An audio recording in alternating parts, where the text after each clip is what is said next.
I'm Andre Koen, and we're going to take this time to examine our own privilege. And some folks get really confused or perturbed or whatnot in saying, you know, well, I don't have privilege. I've worked for everything that I have, and that, in fact, may be true, and I'm not trying to take that away from anyone. But I do want to talk about a particular kind of privilege that happens in organizations. And so this isn't necessarily about how whether you've earned privileges through education or tenure.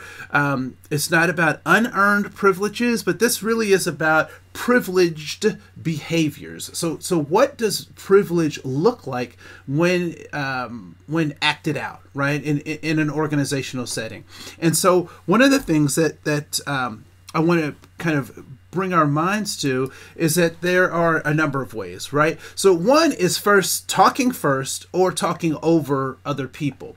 So in a group, oftentimes the squeakiest wheel gets the grease, so to speak. That's a euphemism, metaphor my grandfather used to use. And so who talks first oftentimes is about positional authority or about the privilege that someone thinks that they have, right? That they have the power, the authority to oftentimes speak first. And it's not about demonizing the person who speaks first, but it is about recognizing what kinds of group norms have you set up that allow for all folks in the group to participate in a way that elevates everyone, right? As opposed to elevates one person, right? And this notion of having a rule about not interrupting someone is not just a logistical thing, but actually sparks groups and sparks teams to actually listen to ideas, particularly when there's a power imbalance or maybe there's a charisma imbalance. But this really it invites people to think critically about what is being said. And so thinking about who talks first and then who talks over others, those are important things to kind of think about when we're thinking about checking our own privilege or paying attention to our own privilege.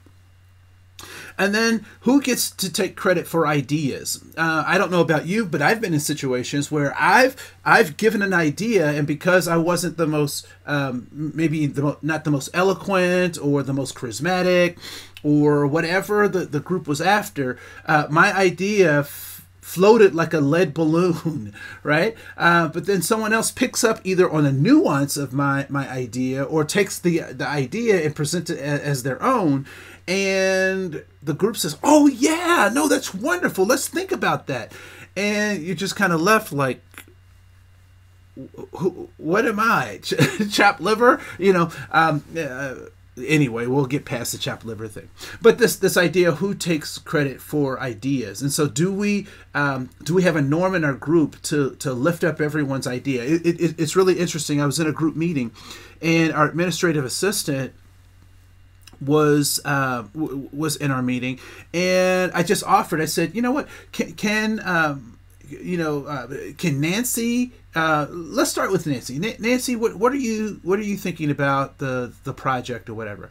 And you not only did you see Nancy light up, but other people in the group were like, yeah, Nancy should be contributing to this conversation, and so it just added a really great texture and dimension to that group meeting, because we raised up someone and who oftentimes doesn't get raised up, and she was able to share her ideas, and then those ideas were fostered by other people, not because it was some tokenism or whatever, but she really had some really good ideas to help us problem solve, because she had a vantage point that many of us didn't have about process, about the time intensiveness of work. So who takes credit for ideas is important to recognize.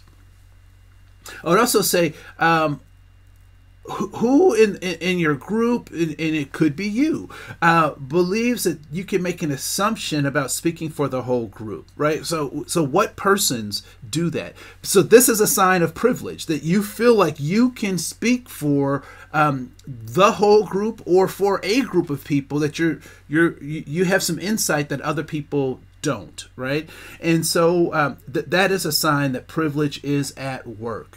So as a man, I can speak for all men, and this is how we think and what we do, right?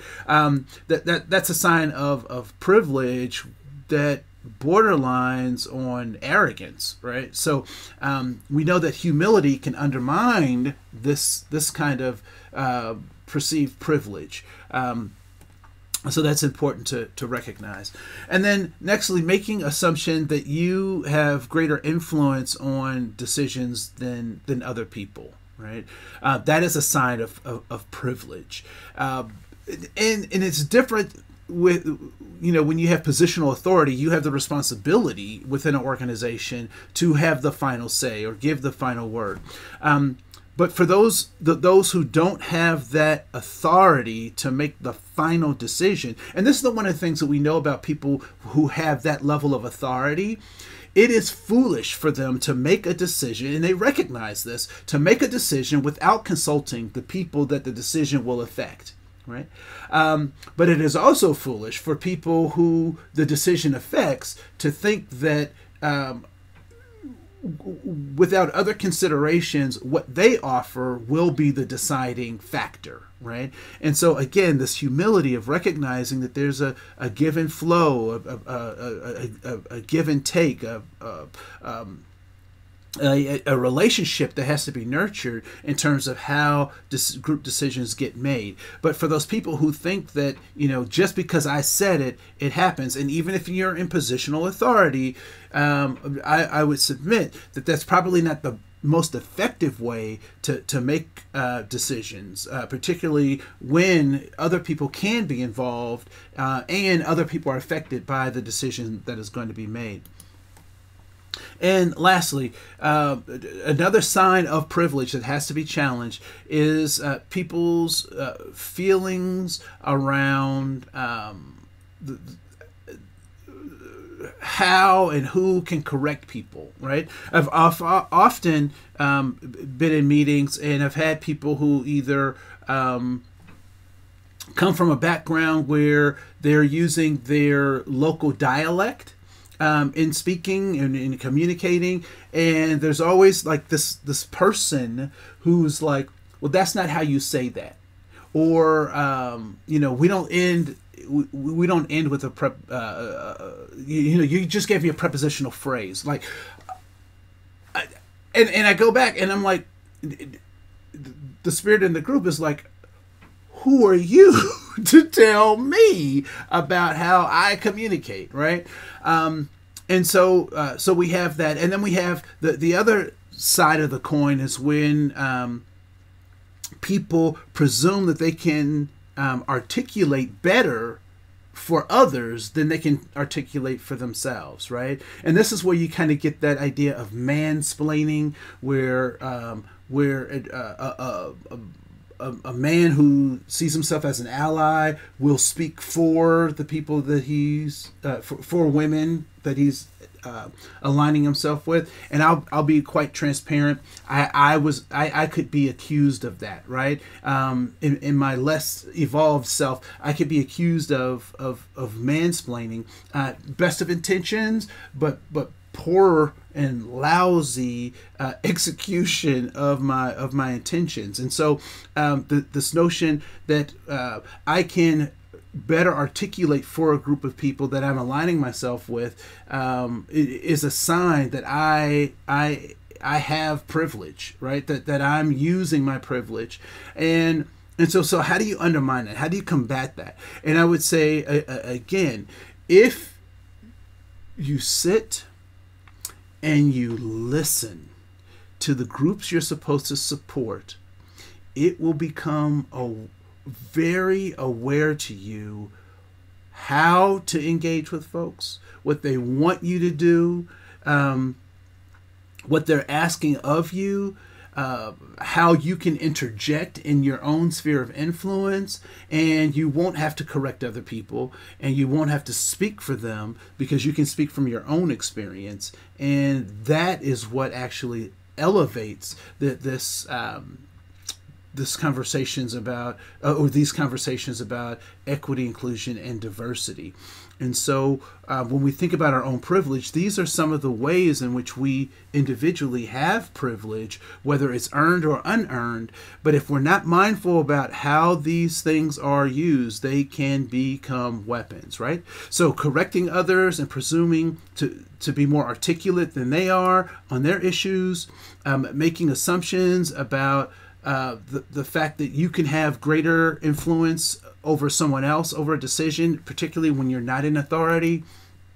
Recognizing that we make assumptions that we can speak for a whole group of people. This is a privilege that sometimes we act out on.